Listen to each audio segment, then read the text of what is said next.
Avval xabar berganimizdek, Davlat kadastrlar palatasi tomonidan davlat tashkilotida zamonaviy kadrlar vositalari, kadrlar tahlili, raqamlashtirish va o'zgarishlarni boshqarish mavzusida hududiy boshqarmalarning inson resurslarini boshqarish sho'basi xodimlari uchun 3 bosqichda o'quv seminarlari o'tkazildi. Toshkent davlat iqtisodiyot universitetining malakali professorlari jalb qilingan mazkur seminar kadrlar boshqaruvida tahlil, raqamlashtirish va zamonaviy boshqaruv amaliyotlariga asoslangan tizimli yondashuvni shakllantirish, shuningdek HR funksiyasining boshqaruv yetukligini oshirish hamda qaror qabul qilish ko'nikmalarini rivojlantirishga qaratilgan. Qaysi platformadan foydalanamiz? HR, to'g'rimi? HRM, Argos.uz.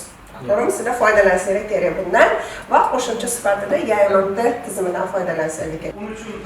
Seminar davomida ishtirokchilar kadrlar tahliliga asoslangan boshqaruv qarorlarini qabul qilish, raqamlashtirilishi lozim bo'lgan jarayonlarni aniqlash, xodimlarni avtomatlashtirilgan hisobga olishning asosiy modellarini ishlab chiqish, o'zgarishlarni boshqarish bo'yicha amaliy rejalar tuzish, kadrlar rivojlanishi bo'yicha yo'l xaritasi loyihalarini ishlab chiqish kabi yo'nalishlarda bilim va ko'nikmalarni mustahkamlashdi.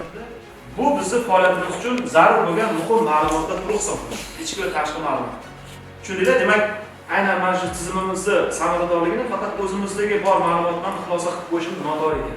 Demak, biz tashqi nimalarni ham, fikrlarni ham, qarashlarni ham o'rganishimiz kerak. Inson resurslarini boshqarish yo'nalishining barcha xodimlarini 3 bosqichda qamrab olgan mazkur seminar yakunlari bo'yicha har bir ishtirokchilar test sinovlaridan o'tkazilgan holda sertifikatlarga ega bo'lishdi.